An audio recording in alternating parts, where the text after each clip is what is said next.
हिंदी संस्कृत धारा में एक बार फिर से आपका स्वागत है। और आज का हमारा विषय है विराम चिन्हों के प्रयोग और नियम। विराम का शाब्दिक अर्थ है ठहराव, और इस ठहराव के लिए हम जिन चिन्हों का प्रयोग करते हैं वो क्या कहलाते हैं? हमारे विराम चिन्ह। और विराम चिन्हों का प्रयोग क्यों किया जाता है? पाठ के भाव बोध को सरल और सुबोध बनाने के लिए विराम चिन्हों का प्रयोग होता है। विराम चिन्हों का जहाँ जहाँ प्रयोग किया जाता है तो उस प्रयोग से हम जो सामग्री है जिसको हम पढ़ रहे हैं, हमारी जो पाठ्य सामग्री है, उसको पढ़ना और समझना क्या हो जाता है? आसान हो जाता है, सरल हो जाता है। हिंदी में कौन कौन से विराम चिन्ह प्रयुक्त किए जाते हैं? हिंदी विशेषज्ञ कामता प्रसाद गुरु के अनुसार विराम चिन्हों की संख्या 20 है। और वो 20 विराम चिन्ह कौन कौन से? पूर्ण विराम, अर्धविराम, अल्प विराम, योजक चिन्ह, प्रश्नवाचक चिन्ह, विस्मयादि बोधक चिन्ह, उद्धरण चिन्ह, उपविराम, कोष्टक चिन्ह, लघु चिन्ह, विवरण चिन्ह, रेखांकन चिन्ह, पदलोप चिन्ह, पुनरुक्ति सूचक चिन्ह, विस्मरण या त्रुटिपूरक चिन्ह, दीर्घ उच्चारण चिन्ह, तुल्यता चिन्ह, निर्देशक चिन्ह, समाप्ति चिन्ह और टीका चिन्ह। तो हिंदी भाषा में जो प्रयोग किए जाते हैं कुल विराम चिन्ह 20 हैं, और उनमें से जिनका अधिकतर प्रयोग किया जाता है वो हैं आपके पूर्ण विराम, अल्प विराम, योजक चिन्ह, प्रश्नवाचक चिन्ह, विस्मयादि बोधक चिन्ह और उद्धरण चिन्ह। ये आपके वो विराम चिन्ह हैं जिनका अधिकतर प्रयोग, ज़्यादातर प्रयोग जिनका हिंदी भाषा में किया जाता है। इनके बारे में आगे विस्तार से जान लेते हैं। सबसे पहले जानते हैं पूर्ण विराम। इसका चिन्ह होता है सीधी लाइन। पूर्ण विराम का अर्थ है पूरी तरह रुकना या ठहरना, अर्थात जहाँ वाक्य की गति अंतिम रूप ले लेती है वहाँ पूर्ण विराम लगता है। जैसे उदाहरण के रूप में वह घर जा रहा है के बाद जो ये सीधी लाइन आई है ये क्या है? पूर्ण विराम है। और इस पूर्ण विराम के चिन्ह से पता चलता है कि हमारा जो ये वाक्य है ये संपूर्ण वाक्य है, पूरा हो चुका है। ठीक है। दूसरा हमारा आता है अल्प विराम। अल्प विराम का अर्थ है थोड़ी देर के लिए रुकना या ठहरना। जब हम किसी वाक्य को बोल रहे हैं या लिख रहे हैं तो उसके बीच में कहीं हमें उसको समझने के लिए, उसके भाव को समझने के लिए कहीं थोड़ा सा ठहराव देना पड़ना है, रुकना पड़ता है। तो उसके लिए हमें रुकना कहाँ है? उसके लिए हम जिस चिन्ह का प्रयोग करते हैं वो क्या कहलाता है? अल्प विराम। और अल्प विराम का चिन्ह होता है ये चिन्ह जहाँ लगा हुआ है इसका मतलब यहाँ पर आपको थोड़ा सा रुक कर चलना है, थोड़ा सा ठहराव देना है, अपनी गति को थोड़ा सा ठहराव देना है। अल्प विराम का अर्थ क्या है? अभी हमने पढ़ा है थोड़ी देर के लिए रुकना या ठहरना। तो जब आप किसी चीज़ को पढ़ रहे हो, पढ़ते समय जहाँ पर आपको ये निशान मिल जाता है तो उसका मतलब है कि यहाँ पर आपको थोड़ा रुक कर चलना है, अपनी गति को क्या करना है? थोड़ा सा विराम देना है। अल्प विराम का प्रयोग कहाँ कहाँ पर होता है? दो या दो से अधिक समान पदों या वाक्यों में जहाँ पर और का प्रयोग हो वहाँ पर हम किस चीज़ का प्रयोग करते हैं? अल्प विराम का। दो या दो से अधिक समान पद हो, है ना, समानता हो, दो या दो से अधिक पदों में समानता हो और वहाँ पर आपको और का प्रयोग करना हो तो वहाँ पर आप क्या करते हैं? अल्प विराम लगाते हैं। उदाहरण देख लीजिए, राम, लक्ष्मण, भरत और शत्रुघ्न। तो हमने क्या किया है? और कहाँ है? भरत और शत्रुघ्न के बीच में और आ गया है, लेकिन उससे पहले दो और समान पद हैं, राम और लक्ष्मण। तो समान पद क्यों है? तो संज्ञा है, नाम है। तो राम और लक्ष्मण के बीच में हमने क्या किया है? अल्प विराम। तो राम, लक्ष्मण, भरत और शत्रुघ्न राजभवन में पधारे। ये आपका क्या है? समान पदों या वाक्यों में जहाँ पर और का प्रयोग होता है अल्प विराम का प्रयोग किया जाता है। समान वाक्य वाला एक उदाहरण देख लेते हैं। वह रोज आता है, अल्प विराम, काम करता है और चला जाता है। दूसरा, यदि वाक्य में कोई अंतर्वर्ती पदांश आ जाए तो वहाँ अल्प विराम का प्रयोग होता है। अंतर्वर्ती पदांश का मतलब क्या है? हम कोई वाक्य लिख रहे हैं और वाक्य के अंदर ही कोई एक छोटा सा वाक्यांश आ जाता है तो वहाँ पर भी हम क्या करते हैं? अल्प विराम का प्रयोग करते हैं। उदाहरण देख लीजिए। क्रोध चाहे जैसा भी हो मनुष्य को दुर्बल बनाता है। तो क्रोध क्या करता है? मनुष्य को दुर्बल बनाता है, लेकिन इसके बीच में एक छोटा सा पदांश आ गया, वो क्या है? चाहे जैसा भी हो। तो यहाँ पर हम क्या करेंगे? अल्प विराम का प्रयोग करेंगे।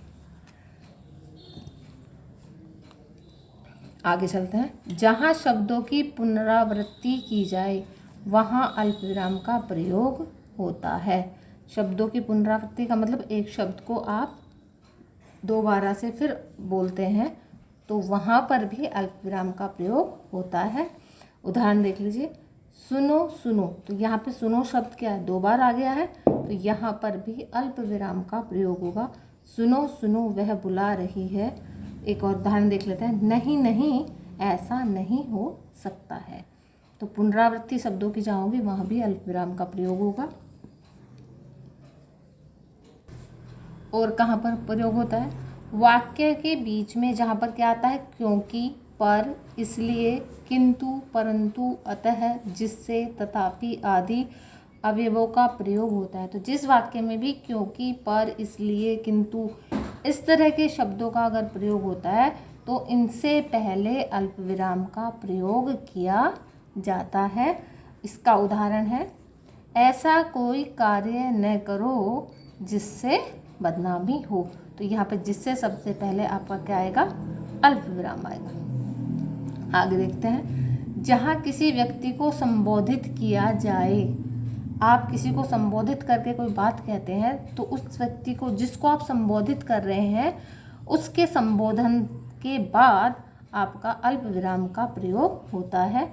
उदाहरण देख लीजिए। प्रिय मित्र, तो क्या है? संबोधित किसको किया है? मित्र को। तो प्रिय मित्र संबोधन हो गया है और उसके बाद आपका क्या आएगा? अल्प विराम। और उसके बाद आप अपने पूरे वाक्य को लिखते हो, मैं आपका आभारी हूँ। आगे चलते हैं। किसी वाक्य में प्रयुक्त किसी व्यक्ति या वस्तु की विशिष्टता किसी संबंधवाचक सर्वनाम के माध्यम से बतानी हो तो वहाँ अल्प विराम का प्रयोग होता है। तो विशेषता जब आप किसी भी व्यक्ति या वस्तु की बता रहे हैं तो उसकी विशेषता को बताते हुए आप उसका संबंध किसी सर्वनाम से कर देते हैं तो वहाँ भी अल्प विराम का प्रयोग होता है। इसका उदाहरण देख लीजिए।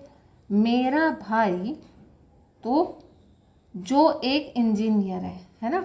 तो भाई क्या है? इंजीनियर है। तो ये उसकी क्या हो गई है? विशेषता। विशेषता क्या है इस व्यक्ति की? वो इंजीनियर है, लेकिन उससे पहले संबंधवाचक सर्वनाम क्या लगा दिया गया है? मेरा भाई।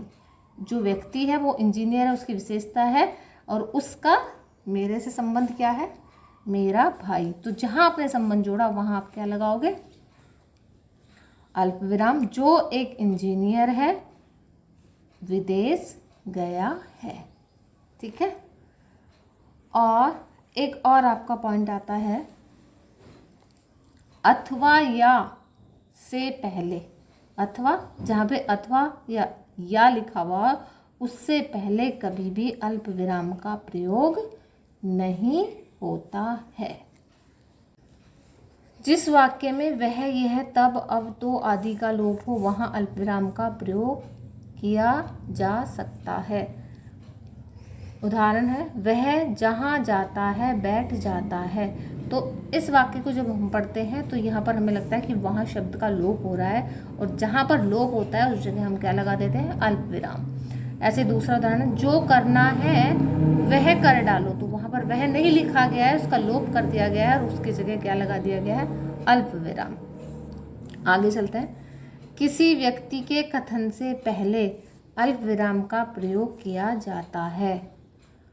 आप, किसी व्यक्ति ने आपसे कुछ कहा और आप कि उस कथन को किसी दूसरे व्यक्ति के सामने जब आप रखना चाहते हो तो उसके कथन से पहले भी अल्प विराम लगाया जाता है।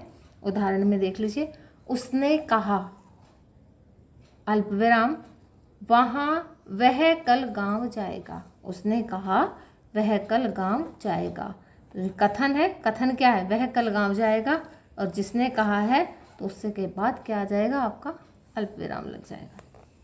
बस, हाँ, नहीं, सचमुच, अतः, वस्तुतः, अच्छा आदि शब्दों से आरंभ होने वाले वाक्यों में इन शब्दों के बाद अल्प विराम लगता है। उदाहरण के रूप में, अच्छा, चलिए, नहीं, ऐसा नहीं है। तो जहाँ अच्छा, नहीं, अतः, वस्तुतः इस तरह के शब्द आते हैं तो उनके बाद अल्प विराम लगता है। अपने अगले चिन्ह पर चलते हैं, योजक चिन्ह। छोटा सा ये इस तरह का निशान जहाँ होता है ये आपका योजक चिन्ह है। कहाँ पर प्रयोग होता है, जिन पदों के दोनों खंड समान हो, जिनमें और का लोप हो, है ना। दो पद हैं, दोनों समान हैं, लेकिन उनके बीच में और शब्द को हमने नहीं लिखा है, तो इस और शब्द के स्थान पर हम जिस चिन्ह का प्रयोग करते हैं वो क्या कहलाता है, आपका योजक चिन्ह, है ना। तो वहाँ पर क्या किया जाता है, और न लिख के वहाँ पर योजक चिन्ह लगा दिया जाता है। उदाहरण है आपके फल, फूल, लाभ, हानि। तो इसको लिखेंगे, फल और फूल न लिख के फल, फूल, बीच में योजक चिन्ह लगा देते हैं। लाभ और हानि, लाभ, हानि लिखकर बीच में ये योजक चिन्ह लगा देते हैं। नेक्स्ट हमारा आता है प्रश्नवाचक चिन्ह।